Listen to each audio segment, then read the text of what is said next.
how's everybody doing? Hello. Welcome back to Two Birds and a Third Football Podcast. We got a full set here for you today, filled with Josh, DJ, Ricky, Hank, all coming to you guys live. We got some big topics to cover today. Ricky, why don't you fill them in on what we're going to be talking about? Okay, so we're going to start off with Big Ben, basically just talking about his horrific game against the Jacksonville Jaguars. And, just going over, I guess you could talk about the Steelers in general and what's going on with them. Then we're going to talk about the overrated New York Giants and how I was right, as well as Josh and, all that other stuff. And then we're going to look at the playoff picture. Well, they're going to look at the playoff picture in terms of teams that have a chance. And then those that are on the outside looking in, do they have a chance as well?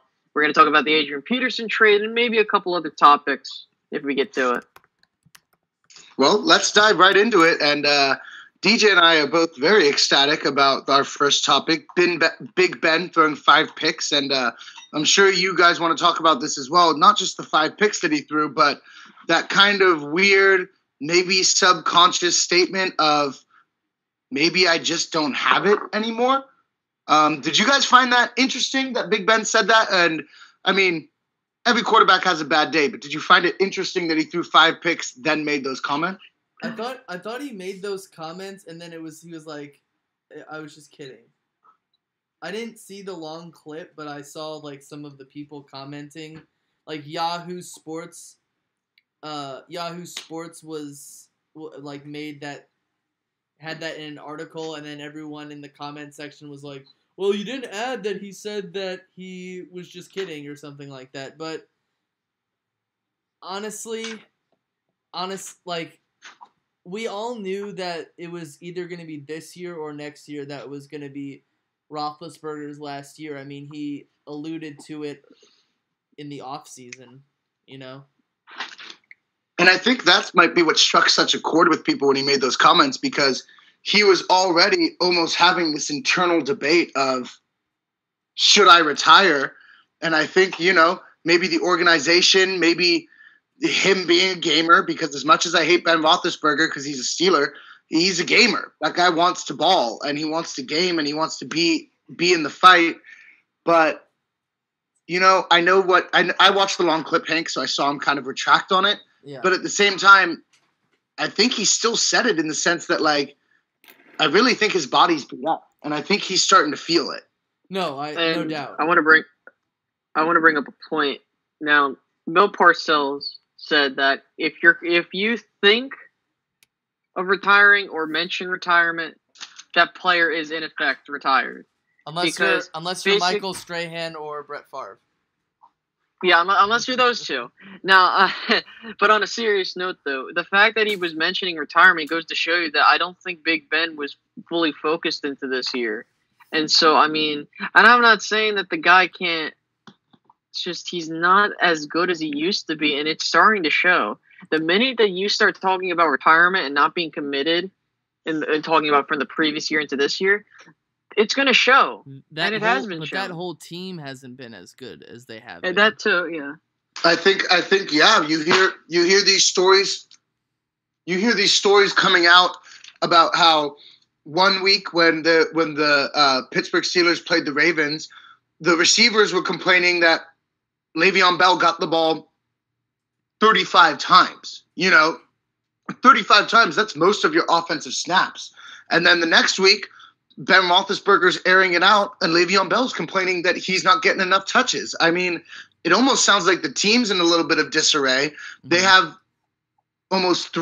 They have three stars that aren't quite necessarily Orion's belt because they're getting a little bit too close to each other, and it sounds like they're burning each other. Yeah, it seems like especially with Antonio Brown throwing a temper tantrum on the sideline, throwing the Gatorade cooler down on the ground. I really think that this is the point in time where Mike Tomlin needs to take control of his team, and so that stuff like that doesn't escalate any further. Because if you're having trouble in your locker room, if you're having locker room issues, then it could be detrimental to your season, because teams that have locker room problems usually don't make the playoffs, and the teams who don't have locker room problems end up being really successful. You know? And I think you're right, Hank. I think as a coach, you absolutely, this is the time where if you're not an X's and O's coach, this is the time where if you're a player's coach, you need to get your players on the same page. Yeah. I 100% agree with you on that. And that's exactly what Mike Tomlin is, and you don't want to end up making the same mistake that the 2008 Dallas Cowboys made with the whole Terrell Owens, Tony Romo, and Jason Witten thing, where Jason Witten and Tony Romo were roommates and they were really good friends, and Terrell Owens felt left out, which, I mean, Romo and Witten are good guys, and Owens is kind of like a bad apple, you know? Yeah. But, I mean, who are you going to say is the bad apple out of Le'Veon Bell, Antonio Brown, and Ben Roethlisberger? You got to say that Antonio Brown is the bad apple out of that. He showed his true colors when he wasn't getting the ball. That is a total Odell move, total diva move. And that's one of the cancer. That's a cancer on a team. Because, I will say to DJ's point right there, and this is just an example, obviously, because I'm a Ravens fan, but when Mike Wallace had one reception through 2 games, he straight up said that somebody from the press asked, how do you feel about getting as many touches as you do? He said, we're winning football games. As long as we win football games, hell, if I don't catch a pass the entire year and we go 16-0, I'm happy. Yeah. That's a person.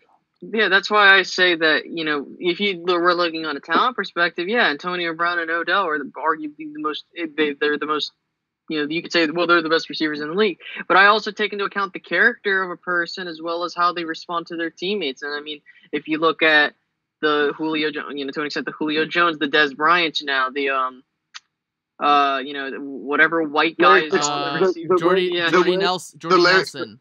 The Larry Fitzgeralds of the world as exactly. well. The Jordy Nelsons, the guys who are team guys. Yeah. And it seems like, Le'Veon Bell can't be the bad apple because he smokes out of the bad apple. But I'm changed. I see it. But, Ricky, I think that I will say, I know you brought up this point about Big Ben throwing 5 interceptions. I will also say this, that Jaguars defense kind of looks for real.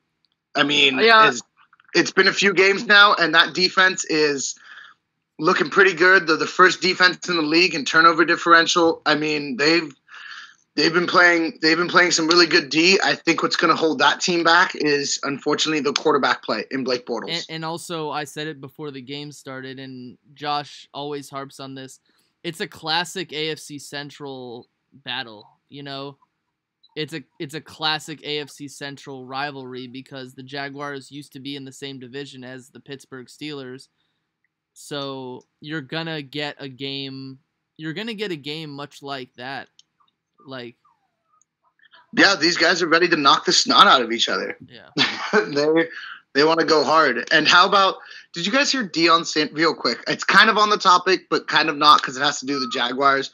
Did you hear ridiculous Deion Sanders saying that the New York Giants need to trade Eli Manning to the Jaguars? I did hear that, but that would be the dumbest trade the Jaguars could ever make because like Ben Roethlisberger, you're thinking that Eli Manning is possibly 2 years away from being, at least 1 or 2 years away from being completely ineffective. So you're basically doing what the Vikings did with Sam Bradford, and you're just renting a quarterback. And the Jaguars with Doug Marrone, they have Doug Marrone, right? He's their coach. With Doug Marrone right now, seems to be a team that you're probably not going to fire Doug Marrone after his first season because he's a first-year head coach. So I don't see that move one bit. I see the Jaguars possibly. I see the Jaguars if Kirk Cousins doesn't work out in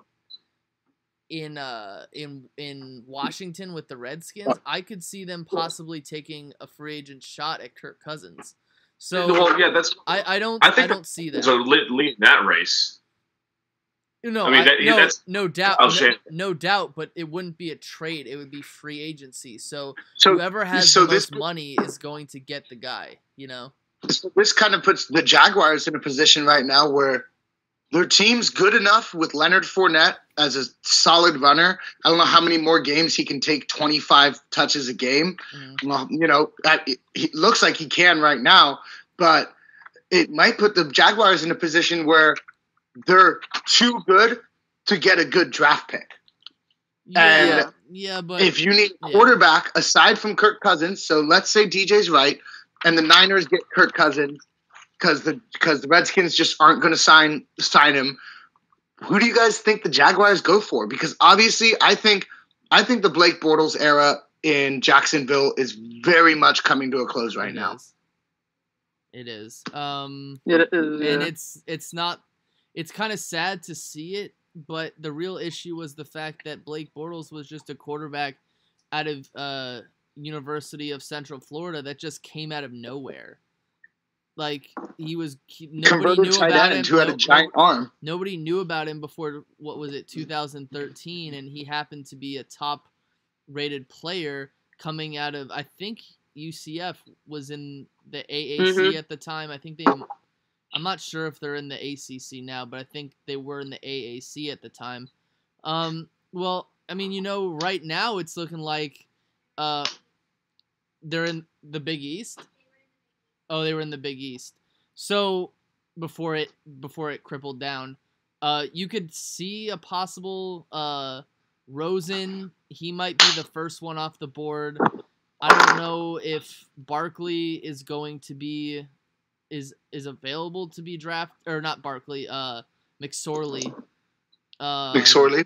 Or you could say a possible Baker Mayfield, who Baker Mayfield is a guy who could be available at around the 20th pick. And I really do like Baker Mayfield's skills. But you never know. And you'll have Sam Darnold sometime in the late second to early third. I mean, there are some good quarterbacks. I mean, they're not all going to go in the first, you know? So. Yeah, no, you're right. I'm just pointing out that the Jaguars actually, DJ might be right, and the Jaguars look like they're climbing up in the AFC South right now. Yeah, they really do. Yeah. I can't believe that, and I'm not saying that I didn't believe in the pick all this long. I know it's still early in the season, so let's do a little bit of knock on wood there. Yeah. But I like what I see. That defense is no joke. Leonard Fournette runs the ball very well, which would then open up the passing lanes, and that's why Blake Bortles is having a little bit of an easier time throwing the ball right now. If it wasn't for Kareem Hunt, Leonard Fournette would probably be running for Rookie of the Year right now. I'd imagine so. So is that all we want to say about Roethlisberger? I mean, I'd hate to see that this is his last season. The Steelers could be another team looking for a quarterback, but they don't have much of a contingency plan right now because what's his name, Dobbs, looks like he's hot garbage.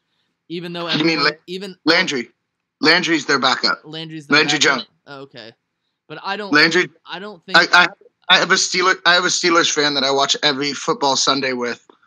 We actually, even though he's a Steelers fan, we actually have a good relationship. We buy each other a drink every other week. But I think he says it's Landry Jones is the guy who's going to take in for Ben. So continue. Oh my god.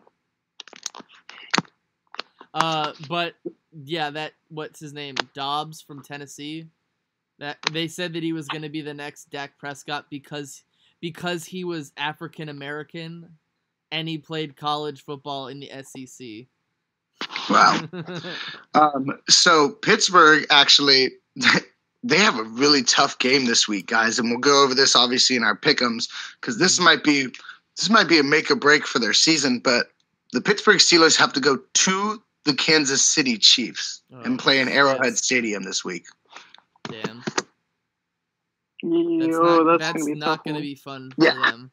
Yeah, that's probably not going to be fun for the Steelers, but that will be fun for all of us. Yeah. I think you're going to have Antonio Brown show up in that game. I think you're going to see whatever against Marcus Peters. Yeah. Okay. So that Chiefs defense has let up points in the fourth quarter, garbage time. I'm just because saying.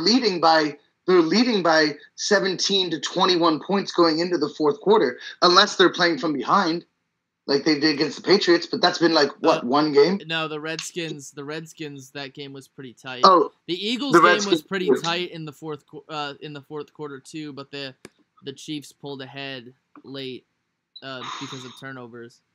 But I mean, I still would pick the Chiefs, but it's gonna be like.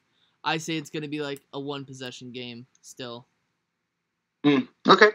You guys ready to move on to the Adrian Peterson trade? Yeah, sure. Ricky, how do you feel about that? What do you think spurred this trade on?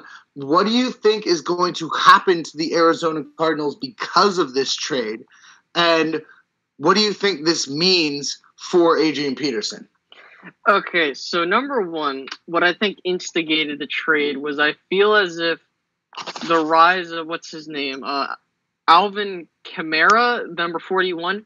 Alvin Kamara. He's a huge reason why they were like, look, let's just get rid of Adrian Peterson. Number two, I think that, him and Sean Payton didn't get along. And I mean, we saw that in week one when Peterson looks down Sean Payton and was like, yo, give me the ball, but he, then Sean Payton gave him like the look of death. I saw some crazy statistic. It was like he's gotten like 20 touches in 5 games.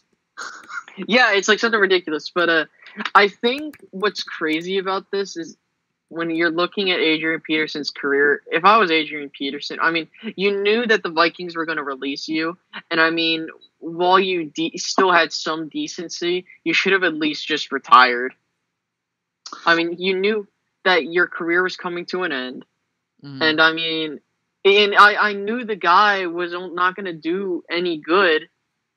And granted, in the backfield that he was in, he wasn't going to be the main guy.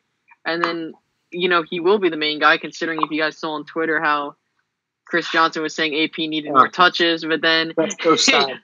he got cut. He gets cut. Oh, God.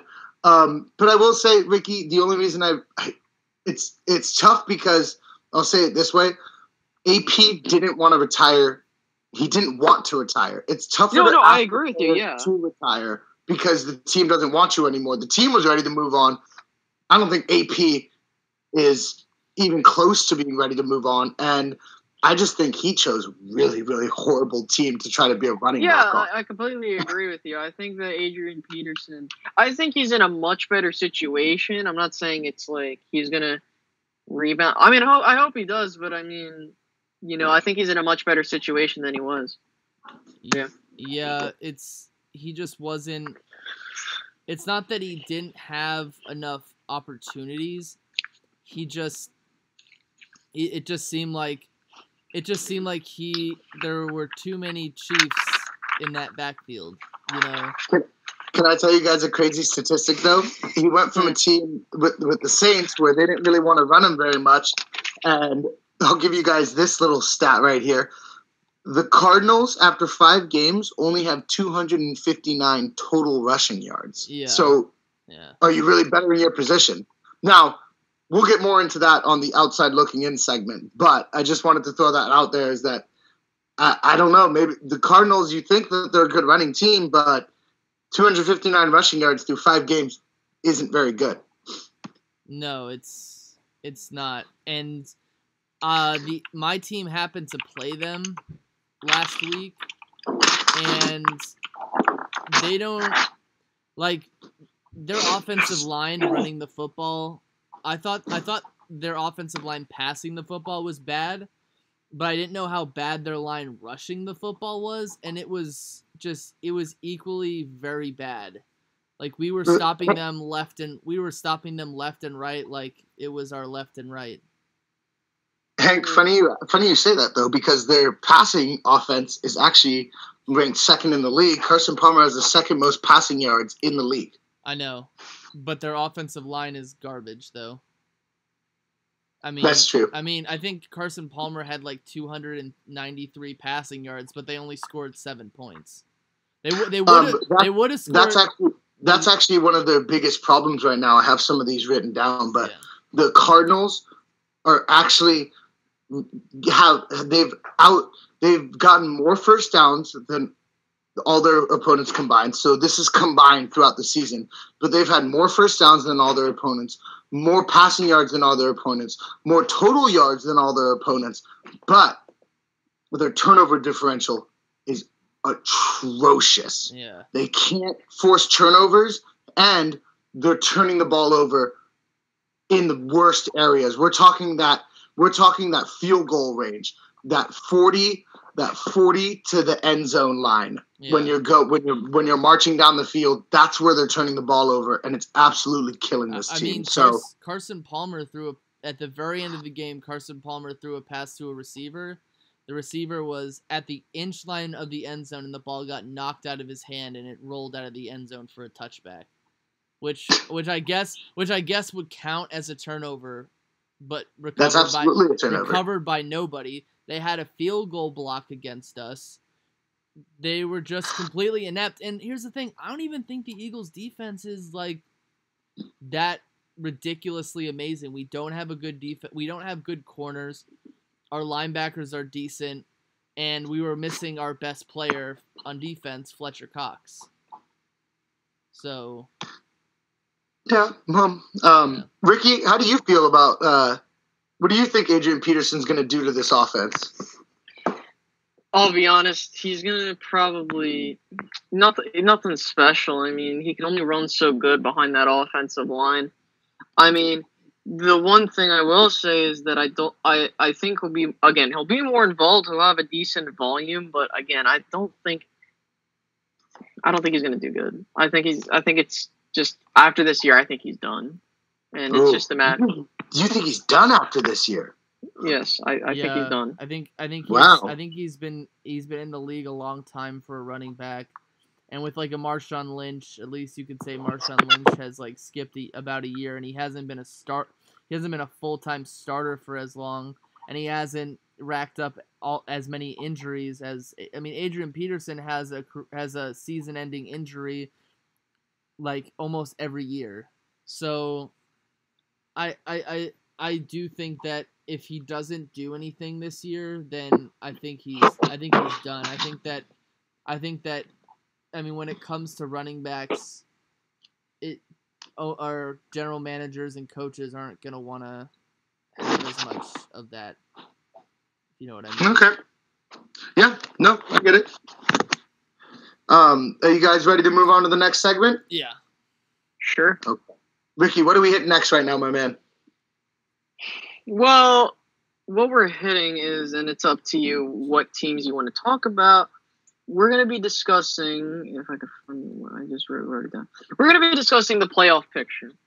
And the outside looking in? Yeah. Well, yeah, we're pretty much. I mean, if you want me to, I can look up what the playoff picture looks right now, and then unless you got it. Yeah, okay, cool, thank you. Yeah, I got it off.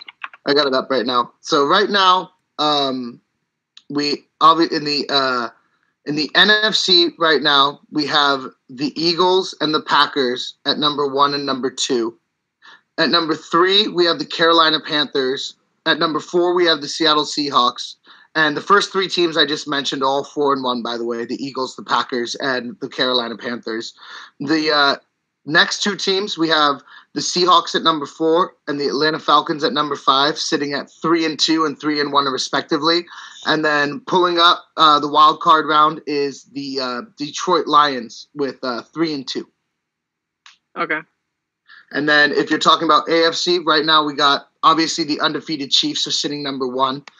Number 2, big surprise here, is the Buffalo Bills are actually number 2 in the AFC right now at 3-2. Next 3-2 team is Jacksonville Jaguars, pulling up the number 3 spot. The number 4 spot belongs to the 3-2 Pittsburgh Steelers. The number 5 spot goes to the Denver Broncos right now. And then the New York Jets are actually pulling up the end with 3-2. And the reason that anybody listening out there that's a New England fan, the reason you do not hear New England Patriots right now is because right now, if the season ended, both the Jets as well as the Buffalo Bills have wins in the division. The Patriots haven't played anyone in the division yet until this weekend. So that's where everyone's sitting. So Okay. that is the playoff picture right now. Cool. So are we talking about are we talking about like what teams are the most likely to make it from that, or are we talking about like the teams that are on the outside? No. I was actually going to do this segment on the outside looking in because the way I look at it right now, we're still early enough in the season where some teams that we had very high hope for that are disappointing right now could still make a push for the playoffs, whether it be wild card or maybe somehow win the division. If you're talking about a close division like the AFC South or the AFC North, the NFC East, like those divisions, you can still get some guys in play. Yeah. So I figure, do you guys want to work through the AFC first, and then we'll move to the NFC, or do you want to work through North, South, East, West? Let's go AFC first. AFC first. Okay. Yeah. So AFC first, we'll start off with the division in the lead, which is the AFC West. I have them written down, the outside team looking in right now, because right now we have the Kansas City Chiefs as well as the Denver Broncos making the playoffs if the season ended today. The team on the outside looking in that has the best chance from that division is the Oakland Raiders, sitting at 2-3, 2 games in a row that they won to start the season, but have now lost 3 in a row. Do you guys think that maybe firing Bill Musgraves was a mistake by the Raiders?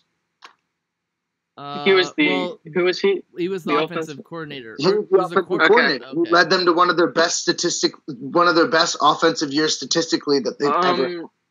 I think it probably was. I mean, yeah. I didn't like Bill Musgraves as Nick Foles' quarterback coach, but just because he had more success under Laser, who is currently the offensive coordinator for the Cincinnati Bengals. But if you're having success with a guy, the worst thing you can do is get rid of it. I think that the more of the issue with the team is the fact that their offensive line isn't clicking as well, and that might be because Donald Penn held out for so long, and because Amari Cooper just cannot get into the offense like he did in the past. Mm-hmm. And to take that, Ricky, I'm going to kind of piggyback off that. What do you think the Raiders could do to help with one of the most expensive offensive lines in the NFL, and why do you think this line is not showing up game in and game out right now? Well, like Hank said, I mean, it's Donald Penn is a staple on that offensive line, and he's a key piece. And I mean, for him holding out, clearly the Oakland Raiders, they're not clicking yet. I mean, and I'm not trying to like jump the gun and go over to the other conference, but if you look at the Cowboys, who have arguably the best offensive line in football, you can see the line is kind of starting to click now. But keep in mind that I'm not saying it's like it doesn't look as dominant right now, but I mean, compared to what the Oakland Raiders are going through, I mean, the Cowboys have an offensive line that looks a bit more established in terms of the disappointing teams. So I just think if you're looking at their offensive line, it also has to deal with the type of running back they have back there. Oh, sorry. Well, I was about to say, how about this then? Tell me what you think the biggest problem with the Raiders is right now, and how you think this Raiders team could turn it around and be on the other end of this and be on the inside looking back at the other teams trying to make it in. How could they get there? Well, obviously, and I'm not – now keep in mind that with Derek Carr being injured, I kind of put an asterisk right now on the Oakland Raiders considering that loss to Baltimore. Because, and not only that, like with the Denver loss, I mean, that was a one-possession game, and that's when Carr got hurt as well. But – But then again, those games have passed, so we have to look what they have. So, I mean, the offense looked relatively good, and then after that Washington loss, they just went out of sync. And if you pay attention to the last 3 games, they have scored 10 points, 10 points, 17 points. Granted, the last game, the most recent game was E.J. Manuel starting, but looking at Derek Carr starting both those 2 games, scoring only 10 points against the Washington Redskins and Denver Broncos. Granted, those are tough teams. Clearly, there's something wrong. So I think they need to rely more on the run, and they have to hope this offensive line clicks. Yeah. Okay. It's one of those Go ahead, Nick. things, and the fact that their defense is really not that great either. That too. Like their defense. That was actually Khalil Mack that was is a point great, I was gonna. but, That was a yeah. point I was gonna bring up, Hank. I actually have written down here. Where have Khalil Mack, Bruce Irvin, and Mario Edwards Jr. been? Last week, here's a crazy statistic for you guys. Last week, the Baltimore Ravens allowed 0 sacks, 1 hit, and only 5 quarterback hurries the entire game. Yeah. And the offensive line committed 0 penalties. Yeah. Okay. I think as a defense, especially when you have those guys loaded up. I mean, you have a reigning NFL Defensive Player of the Year. You're talking about Khalil Mack here, a guy who, and I'm not taking anything away from Khalil Mack. I hope no one out there listening thinks that I'm trying to say Khalil Mack lost a step. I'm more saying as a coach and as a coaching staff and as a player development, like, how do you have a guy like that who's making literally 0 impact on the game? That's something scary to me, that I think the Raiders, as much as they have offensive woes and they want to get AC/DC, Amari Cooper, Derek Carr rolling again, they really need to focus on what's going on that defensive side of the football right now. I agree with you, but it's also the fact that I haven't watched very many of the Raiders games, but it could be because of double teams and, less players being effective. It could be because of defensive strategy. I mean, that's what I could be thinking, but maybe he's just having a part in his season where everyone expected him to be like Superman, and like he's just having a down streak, and maybe it's just gonna come up later. Well, remember they won. I think it was 7 or maybe 8. Don't quote me on the number, but 7 or 8 games last year were decided by one possession, one score. Yeah. And you can't expect your season to go that way every year. Yeah. So we'll roll on so we can get some more teams covered here. We just got the AFC West, so let's go AFC East right now. And this is kind of, once again, Patriots fans, don't get mad at me. This is a little bit of the funny pages right now, because honestly, in the last 20 years, how often have we got to say that the Patriots are 3rd in the division? Rarely ever. The Patriots are sitting 3-2, but since every other team in the AFC North, except for the Dolphins, which honestly they missed the first week, so they could realistically be sitting at 3-2 if they played their first home game like they were supposed to. This is going to kind of be some jokes. So I got some questions for you guys right now. Mm-hmm. Okay. Can Tom Brady actually carry this team with a historically bad defense? And for reference, I'm going to tell you guys a number that is something that I associate with the Saints and the Browns, but they are averaging on defense. They are allowing 447.2 total yards per game in 5 games this year. Damn, girl. Yeah. So back to my question. Hank first and then Ricky, but do you guys think that Tom Brady can actually carry this team on his back with a defense like this? I mean, he has yet to play against the teams in his division, and the teams in his division have very inept offenses. I mean, let's be honest here. He played against the Texans, who still have a relatively explosive offense, but I think he could carry them to 10 wins. I think he could get them 10 wins. So you think Tom Brady, even with this historically bad defense, okay, Hank, wait, Ricky, I don't mean to cut you off because I'm going to go in depth with you next too. That's fine. Because I want to hear what you have to say. But Hank, like I said, I kind of have everything sitting right here, schedules and all that. So right now the Patriots are sitting at 3-2. Their next game is in New York. Mm-hmm. Do you have that as a win? Yeah, I do. Okay, Yeah, so you have that as a win. It's yeah. So okay. Let's. I'm just gonna name some tougher teams that are on their schedule coming up here. They have to go to New York. They still have to play the Atlanta Falcons in New England. I see that as a rivalry game, which could be pretty good because of the last Super Bowl. We get a rematch. Then they have to go to Denver, where Tom Brady's historically bad. Yeah. And after the Jets, their next division game isn't after games against the Chargers, at Denver, and at quote-unquote Oakland in Mexico City. And then their next division game is against Miami. Yeah. So they do have – they're very heavy on their division games at the end of the season. This is the end of the Patriots' year. Home against the Dolphins, at the Bills, at Miami, at Pittsburgh, home against the Bills, home against the Jets. I see 10 wins there. Okay, so you think they could rattle off 7 more wins this year? Yeah. Okay, Hank, I like it. Yeah. Ricky, can Tom Brady carry this team with a historically bad defense? To the playoffs, yes. To the Super Bowl, no. Okay, I like. See, this is, and I said this even before the season started. I said that New England's going to get bounced in the second round by some team. And the Ravens.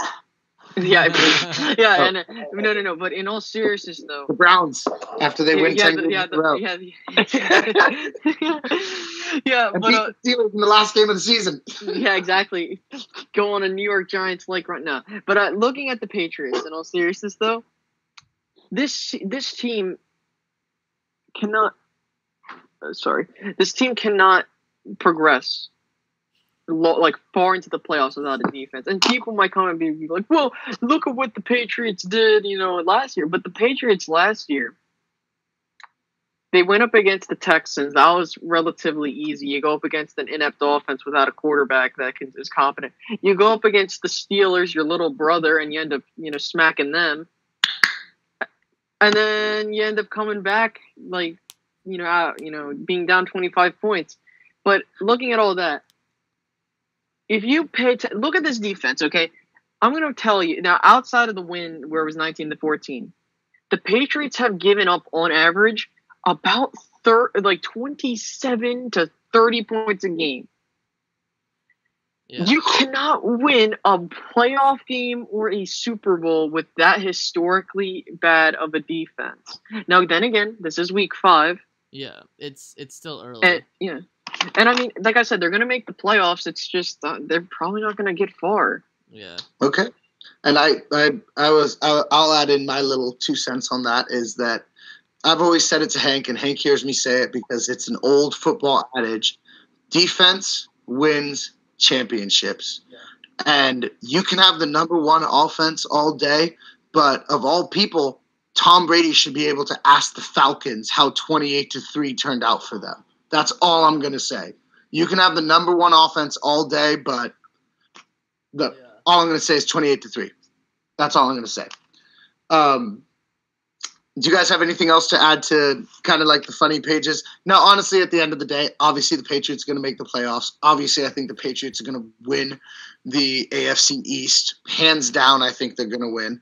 But I think this is starting to make us realize that this team's not invincible. It's kind of like that Achilles heel moment where I think you could see this division really shake up in the next couple of years. Yeah. DJ, do you have anything to add? No, he's just watching his Indians. No, other than the fact that the Yankees are about to pull off an upset. Yeah, it's the top of the ninth, so I understand. Should we move on? Should we pick one more team from the AFC and then move on to the AFC? Or move on to the NFC? Yeah, because I shouldn't have covered the East then. I just really wanted to talk about the Patriots being third in the division. That made me laugh. That's fine. We won't cover the North because honestly, it's the Ravens and the Steelers, and I see those guys as possibly winner and wild card. So not much to discuss there. Right now, the AFC South. If you guys want to touch on it, I was going to name the Titans as the team that's on the outside looking in because who would have expected the Jaguars to be in first place? And then, like we all said before the season, if the Texans get a comparable quarterback, that team could be really good. And all of a sudden they are. So that's my take on the AFC South right now. Yeah, exactly. Deshaun Watson's the truth. And all I'm going to say is that anyone that doubted Deshaun Watson, you're so stupid. I knew Deshaun Watson should have been the first quarterback selected because I thought that he was the best. I did say Patrick Mahomes did have the highest ceiling. I still hold true to that. But Deshaun Watson was the most NFL ready. And a lot of those teams are probably going to pay for it. Again, it is the rookie season. We don't know how his career is going to turn out, but so far, I like the Texans because right now the Titans are not without Mariota. I know they played a tough game against Houston and Mariota got injured, and they played this game against the Dolphins, and it seems like things aren't really working out for them the way that they thought they would. The Titans, that is. I'm gonna change it over to the Texans.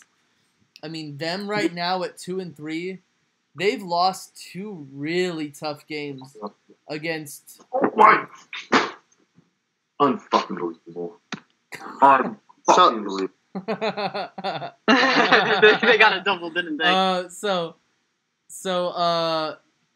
I just see the Texans as being right now more likely than the Titans.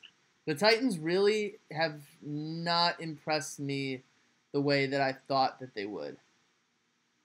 You know? Mm-hmm. And I'm not saying that there's no way they can do it. There's no way they could pull this thing off. No, there's a way. It's again, it's early. But right now, Deshaun Watson is playing like a man on a mission. And that mission is to make the Texans offense more relevant. And they have the tools to do it too, with Lamar Miller and DeAndre Hopkins and Fuller. I mean, you just kind of look at them all of a sudden, you're like, oh my gosh, they have a quarterback who can actually get the ball to these guys. Exactly. It's what they've really been missing. And you see it in games now. I mean, I had him in fantasy football. He just threw 5 touchdowns in one game as a rookie. It was big, and it was at home. It was against a really good defense, with Kansas City. We all thought that Kansas City was gonna, or most of us thought that Kansas City was gonna lose that game, and it was a. I sat him in one of my fantasy leagues because I thought that Kansas City's defense would they're too much of a veteran team to let a rookie do that to them. But honestly, I'll tell you this, Hank, because we have to play the Texans in a few weeks, in like 4 weeks, and I'm kind of not looking forward to that game. Yeah. That's going to be a tough game. Yeah, I agree. Now we'll see. Now that we have more tape on him, maybe we'll see. Somebody might figure out Deshaun Watson's weakness. We'll see what happens. But all right, should we move on to the NFC? I want to start with the NFC. In the NFC, I was going to say that we'll cut out the NFC West because right now it's looking like the Seahawks are starting to figure out the Seahawks again, like they always do every year. Yeah. They always start out like 2-3 or 3-2, and everyone's like, "Oh, they're not very good," and then they turn into the Seahawks, and Russell Wilson does his magic, and he'll throw something ridiculous like he'll throw 13 touchdowns in 5 weeks or something like that, you know. So, can I start out with the team that I think. I'm not gonna say that. I'm not gonna say that this team is definitely gonna go to the playoffs, but I think that this team is really interesting. Like everyone's still talking about the Eagles and the Cowboys because right now, like the Eagles have a lead, but they've been known to choke away division leads. I mean, the last 2 times they had the division lead, they choked it away to the Cowboys and the Giants. Once and then the Cowboys another time. But I think one of the most underrated teams that nobody is talking about is the Washington Redskins. And really? They seem to be a team that, has a semi-efficient offense. Their defensive line is solid. Like their pass rush is really, really good. They've got injuries in the secondary, but I think that Washington is a team that could make some noise. This is a team that you could possibly see having around 9 wins because, I mean, the way they played against the Chiefs in Kansas City, I said after that game, I said there are no moral victories, but you just took the Kansas City Chiefs to the very last second, and you almost won if your wide receiver catches the ball in the end zone. You know what? I'm looking at it right now, and you're right. They got crushed by the Eagles opening game. Yeah. Then they beat the LA Rams, who honestly most people tell you they don't look like a bad team anymore. Like the Rams don't. I definitely wouldn't say the Rams are at the bottom anymore. Yeah. You know what I mean? They're definitely not down there. And then you beat a Raiders team pretty handily, 27-10 in prime time. Yeah. You put a stomping on them, and then you barely lose to the only team in the NFL. You lose 20-29, and remember that's 29, but it should have been 20-23. Yeah. Because they tried to do a crazy play, so it should have been 20-23. You lose by a field goal to the only undefeated team in the NFL, and then you're going to play against San Francisco on Sunday in Washington. Yeah. Okay, yeah, you're right. You're right, Hank. That's a team that could make a push. Yeah, they're looking good to me. I mean, I'm not saying they're gonna win the division because I still think this is a race between the Eagles and the Cowboys. I mean, right now it's early. I mean, obviously things can change. You know, the Eagles can drop off, but I mean, Ricky, how do you feel about that? Ricky? Sorry about that. I was talking to somebody. What was the question? Okay. Sorry, Ricky. I didn't even notice you were on mute. My bad. Do you have anything to add to that? To Hank's little diatribe about the Redskins? I think the Redskins are a very interesting team, mainly because we still don't and the Redskins are always the wild card in the division because you never know, are they going to be average, or are they going to suck, or are they going to do good? This year, I want to see how they do after the bye week, because normally the bye week either kills a team or does very tremendous things for a team. Yep. So, I mean, I don't want to say, the Cowboys, I know they won against the Eagles on a bye week, but they came out slow. I know the Eagles, after the bye week, they were just boom, just horrible. And, yeah, but in all seriousness, though, I think Washington's in play for a wild card spot, assuming that if they keep course and they don't fall. Do you think that they pay Kirk Cousins if they go to the playoffs? If they go to the playoffs, yeah. If they don't, they're going to let him go. Okay. Ricky, I had one quick question to ask you since you're a Cowboys fan, and not to be rude, but because Cowboys are third in the division, I had them on the outside looking in because that's fine. No, that's true. They're not sitting at the lowly level of the Giants and Browns at 0-5. But I was going to ask you, do you think the defense is the Achilles heel of this Cowboys team? Yes.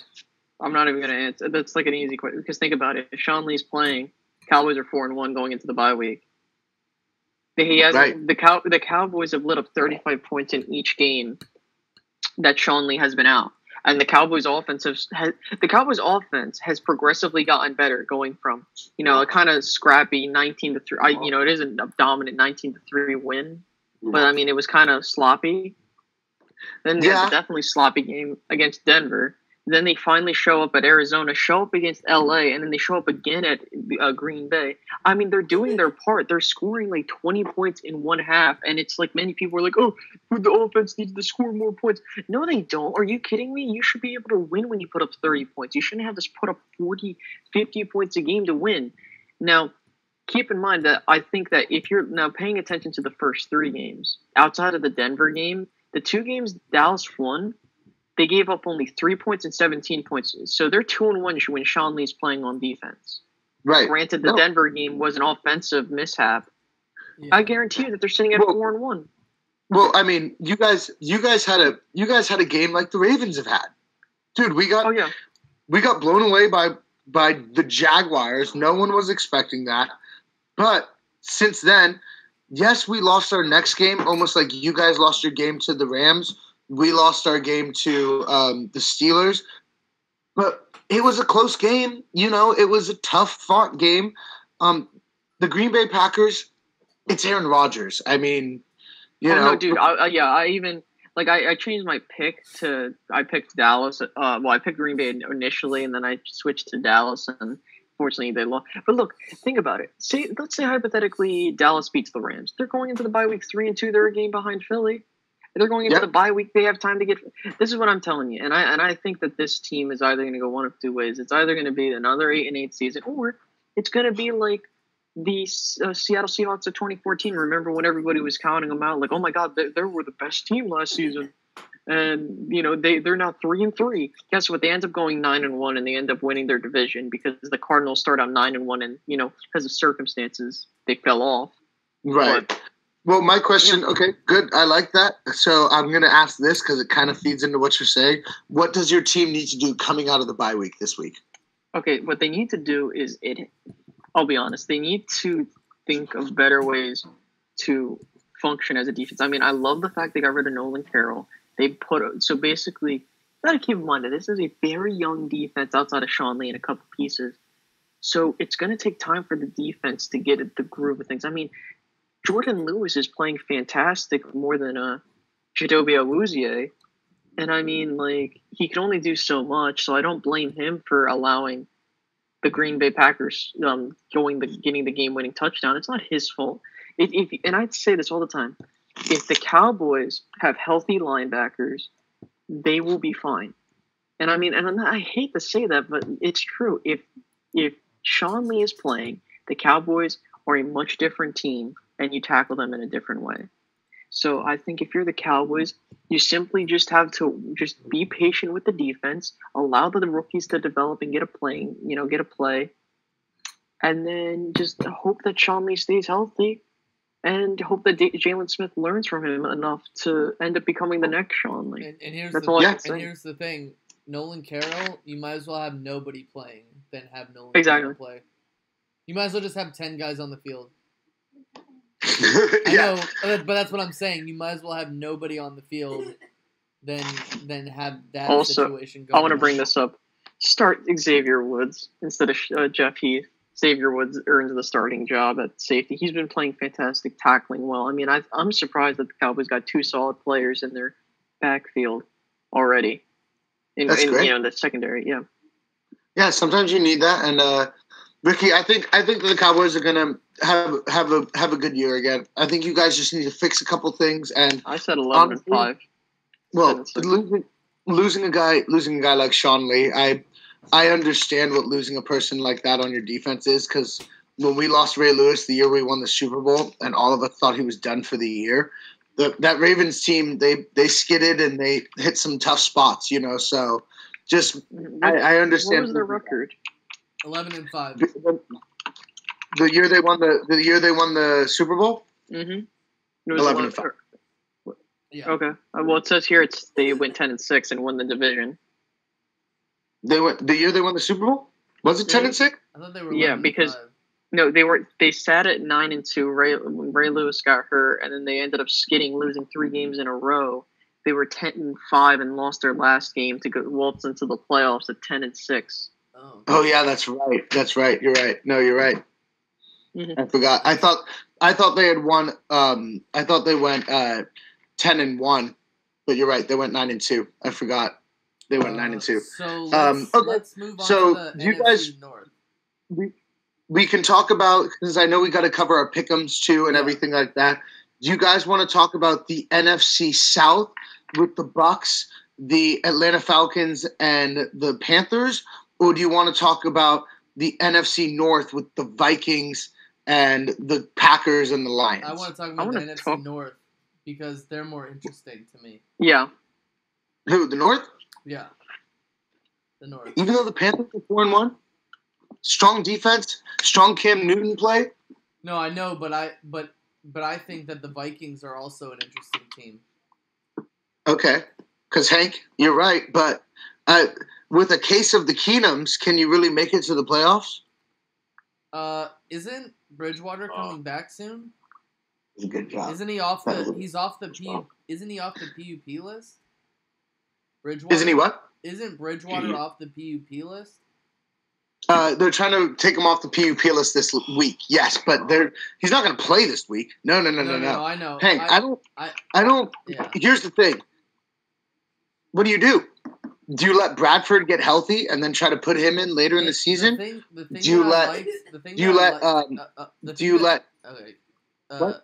thing that I liked about this last game is that the Vikings, it was some statistic like they've only beaten Chicago 1 out of the last 7 or 8 times, and Case Keenum, who really isn't that great, came in there and did something that most Vikings quarterbacks haven't been able to do. You know? So And Case Keenum was the spark for that offense that game. Yeah, it really was. I was joking with Lisa. Lisa heard the score. She's like, "Are you watching football or baseball right now?" 3-2. Yeah, 3-2 going into half. Here's a quick update in DJ's situation here as he's watching the top of this 9th inning. Currently 2 outs, 3-2 man on first and second for the New York Yankees. Cody Allen is pitching to Brett Gardner. And DJ Here's is the payoff pitch. Oh, he keeps fouling it off. It's been a long bat. At least 11 pitches so far. It's the same as Brett Gardner's number on the back of his jersey. But I'm looking for Cleveland here to rebound in the bottom of the 9th inning. They have done this before against Aroldis Chapman, i.e. back to Game 7 of the World Series when they were down by 2 and Rajai Davis came and hit a 2-run home run in the bottom of the 8th inning. I'm hoping that the same heroics will happen in the bottom of the 9th inning. When, oh my God, can you imagine? Oh, it'd be amazing. That's what I'm hoping for. DJ will lose his mind. He will poop in his pants and leave it there like he's Ted Nugent. Look at this lady on the TV. Okay, so sorry guys. DJ's obviously really into his baseball game. That's fine. But Ricky, what do you have to say about this Vikings team? I think I'm surprised at how Case Keenum became the spark for this team. Now, I will say this. I mean, if Dalvin Cook is still healthy, I would say Minnesota has a shot to at least they could have a shot to make the playoffs, but since Dalvin Cook is out, I mean, they still have a solid backfield in Latavius Murray and Jerick McKinnon. Jerick McKinnon, didn't he just have rip off a 67-yard touchdown on Monday Night Football? I think it was 40. Yeah. It was really good. And by the way, I picked up Jerick McKinnon. So, but I will say that the Bears rank 28th in rush defense, though. So if Jerick McKinnon goes off on them, they've allowed 501 total rushing yards. They're averaging 500 yards per game right now to opposing teams. So it's not that great, and they're not at a very good conversion rating either for third down conversions. So actually, third down conversions they're doing pretty decently. They're 30 for 66 right now in third down conversions. But I think their problem is that they're just going against good teams. The Bears kind of their other issue they've kind of been to the Wolves, you know. Their other issue is the fact that they commit costly penalties and there was a play where Trubisky, he threw the ball for a first down, but then it was a false start, and then an illegal formation, and then the Vikings had an offsides penalty. They were going back and forth. That team just has a lot of penalties. That team is not disciplined, you know? Right, but, I mean, if you look at their games, though, they had to start the season off against the Atlanta Falcons. Then they had to go to Tampa Bay to play the Buccaneers. Then they had to play the Steelers, and they won that game. That's their only win is against the Steelers. Yeah. Then they had to go to Green Bay, and then they had to play Minnesota, though. If you really look at that, we're talking about they're starting off the season against 4 teams that potentially could be playoff teams. Yeah. The Falcons, the Bucs, the Steelers, and the Green Bay Packers could all be playoff teams. Yeah. Dumbasses. Yeah, well, he's not watching on HD. Yeah. Yeah. Yeah, that happened 30 seconds ago. So, I mean, Mitch Trubisky, like in his first game, I would give him like an 8 out of 10. He played well. I mean, he had one fumble. I don't like the throws across the body. I do not like that. He got lucky on his first touchdown. Yeah.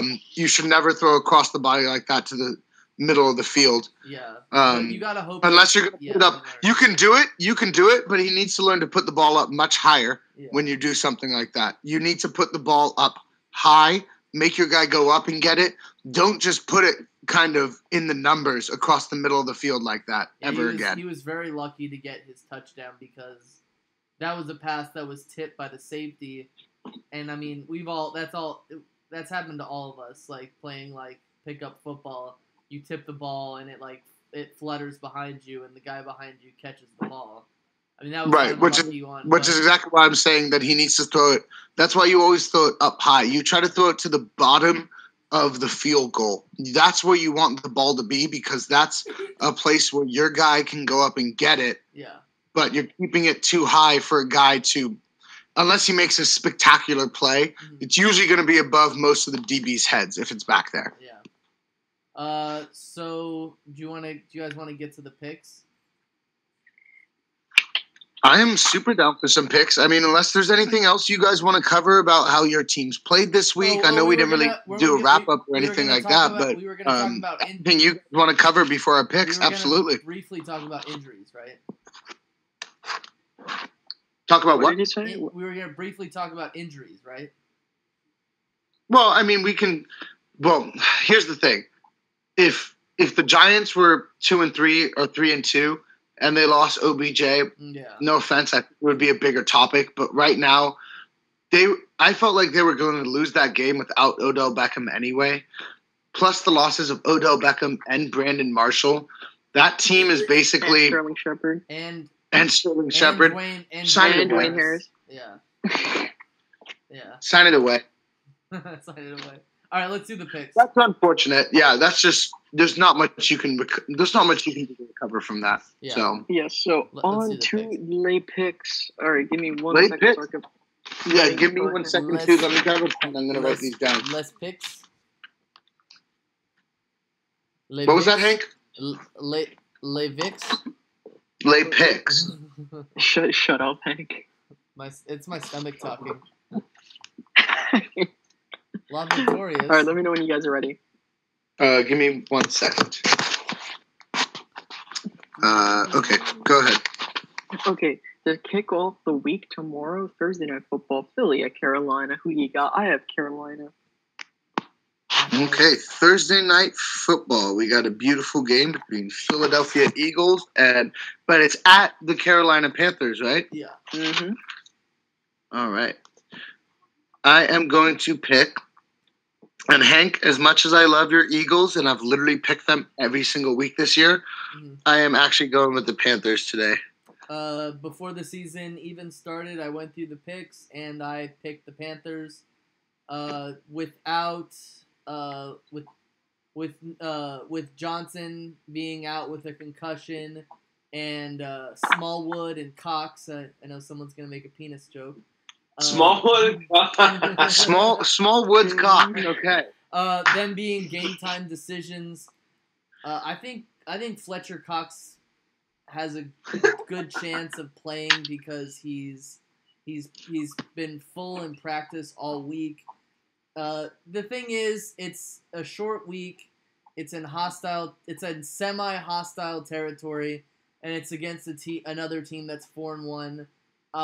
I give it to the Panthers, and I'd give them a 1-possession win. Okay. Yeah. Ricky, what about DJ? Oh, Ricky, you picked the Panthers. I said Carolina. DJ, Eagles or Panthers, Thursday Night Football, tomorrow night. Hank, I'm returning the favor to you since you've helped me out so much with my Browns picks. I'm going to go with the Eagles with an upset. Eagles with the upset for DJ. Thanks, by the way, I need to do a status report update. So last week, oh my god, this is horrible. Okay, this is good. We should actually just go to the picks right now, and we'll do the status update. Yeah, do the status update. Okay, no problem. Do you want to do it now or later? Tell me. Later. Yeah. Let's do it. Let's do it. Okay, whatever. All right, so next we have Chicago at Baltimore. Give me Baltimore. Okay, Chi-Town, the Bears in B-Town. Once again, John Harbaugh is undefeated at home against rookie quarterbacks. So give me my Ravens. Plus, I think the Ravens have found their formula. We hit Mike Wallace for 3 passes for a total of 133 yards, as well as Jeremy Maclin got involved in the game with 78 total yards. And we rumbled, tumbled, and grumbled down on the ground for another 143 yards of total offense away from our home. So I think we come back rejuvenated, ready to go. Give me the Ravens all day, baby. Ravens. TJ, that's you. So we have the Ravens versus the Bears. And the Bears. At the Bears? No, at home for the Ravens. All right, well, the Ravens just came up a nice win off the Raiders. I have to keep going with them. Baltimore wins 24-17. Okay. Next game is San Francisco at Washington. Washington. I'm going to go. Who you got? Washington. Okay. It's at home for the Redskins. I agree with Hank. The Redskins are getting into a rhythm. I will go with the Redskins. Okay. I'm going to go upset of the week. San Francisco gets their first win against Washington. You know what, Ricky? You're going to be right. And you know why? Because right now I'm not choosing the Redskins. And I totally should because I picked them every year going to the Niners. And I should with you. I'm not going to. The kiss of death. Exactly. If I pick stake them together. Who do you pick, DJ?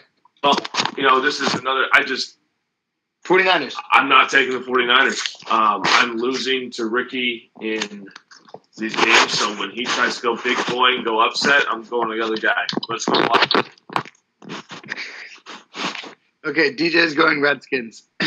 All right. So next game, New England at the New York Jets. Who you got? Patriots. DJ? Who is the game again? Hank said Patriots. It's Patriots at Jets. Patriots. DJ says Patriots. Ricky? I'm going with New England. Patriots. I don't give a fuck about the picks because I only care about my team winning in the end. So give me the Jets. It's a division game. Give me the Jets. Give me the Jets. Okay, next game is Green Bay. Mm-hmm. Oh, okay. Thought I heard something. Next game, Green Bay at Minnesota. Packers at the Vikings. Give me Minnesota. Ricky, I like that. I like that. Hank? I'm also gonna pick Minnesota. Hank's going with the Vikings as well. I love it. DJ. What's the game again? The Minnesota Vikings against the Packers in Minnesota. Yeah, give me the Packers. Aaron Rodgers. Okay, he's the road king. He went into Dallas and silenced them, neutered him, made him his owner. DJ picks the Packers, but guess what? I agree with you guys because I have a case of the Kingdoms right now, so give me the Vikings. All right, next game is Detroit at New Orleans. I'm taking New Orleans. The Lions are going to the Big Easy. I picked the Lions last week at home.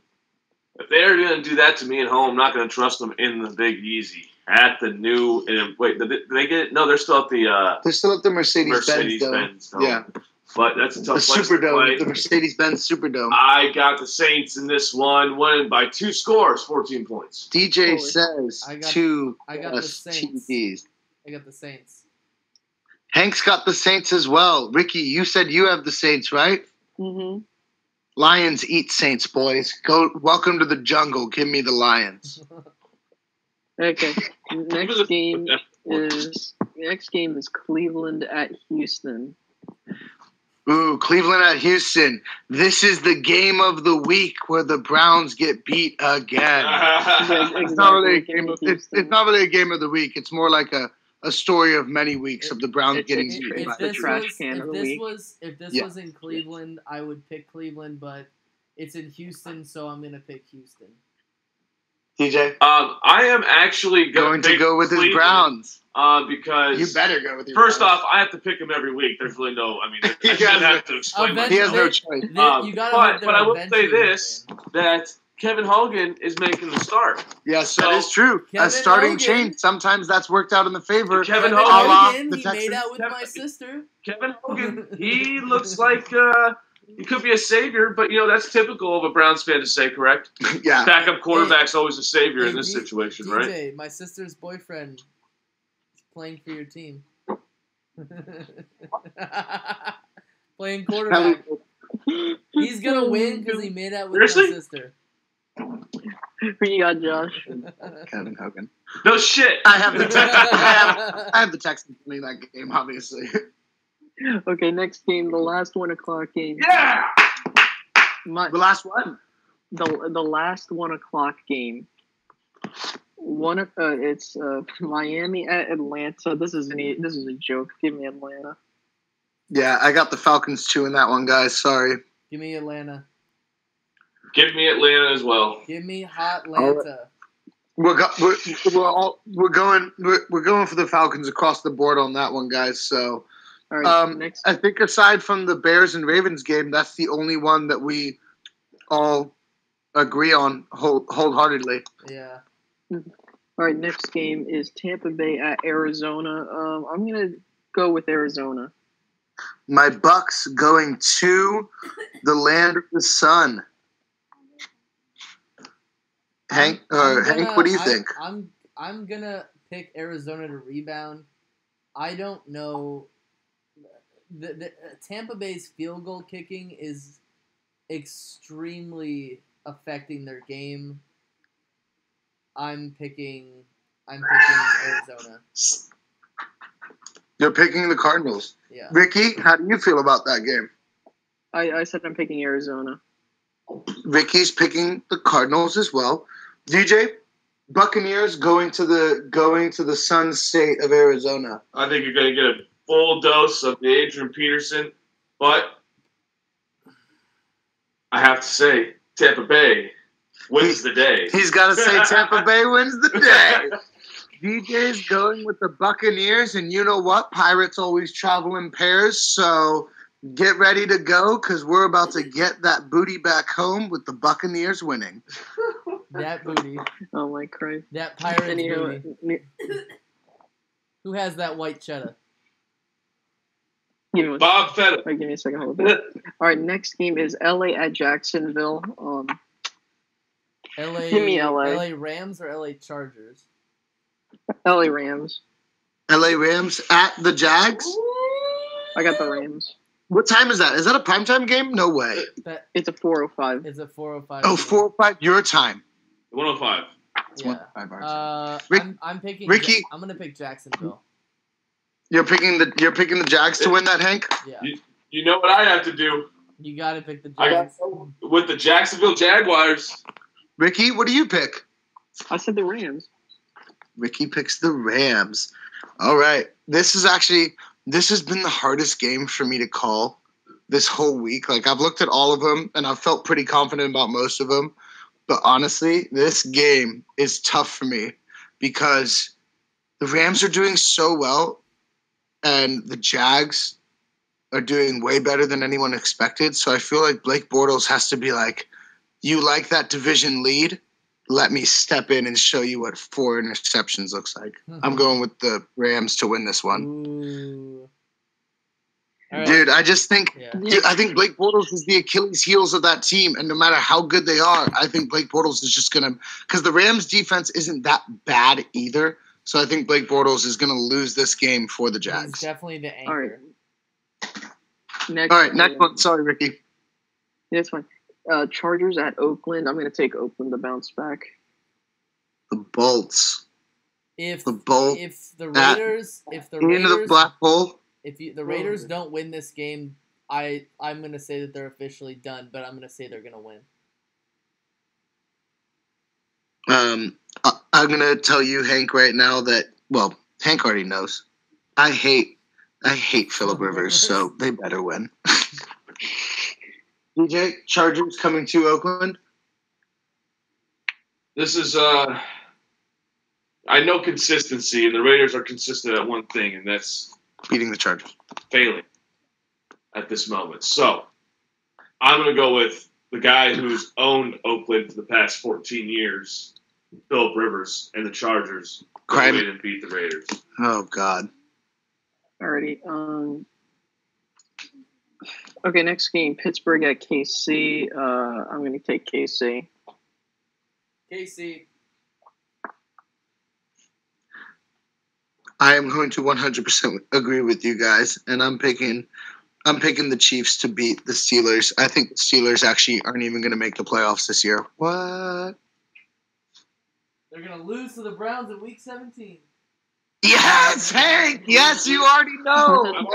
We've already discussed this. We've already discussed this. You know what would be funny? Could you guys imagine if they had imagine there's a playoff berth on the line and the Browns beat them on the last game of the season. Yes, no, it's going to happen. We've talked about it. We've talked about it so much. We're going to be like Ray Lewis right now, guys, and we're absolutely going to will this to happen just because we believe in it so much. But yes, okay. Anyways, so but the Steelers are going to lose to the Chiefs. I agree. DJ, Chiefs or Steelers? Oh, you should go into Arrowhead Stadium. You can't beat Andy Reid. Can you? Can you beat Andy Reid? I don't know. You tell me if you. I'm going with the Chiefs, 6-0, buddy. He's going with the Chiefs. All right, and there's 2 more games, right? Yes, pretty lackluster games. Giants at Denver. This is a joke. Give me Denver. Is that the Sunday night football game? Yes. Criminy. That hasn't been flexed out. No, they can't flex it. No, they can't flex it yet. Flex till like week 8. God. I love how the NFC East gets all this prime time. I love it. It's because the East get the best football. I hate primetime games. Up. Because I'd rather lose early in the day. You know what I'm saying? Lisa says it's because the East was America first.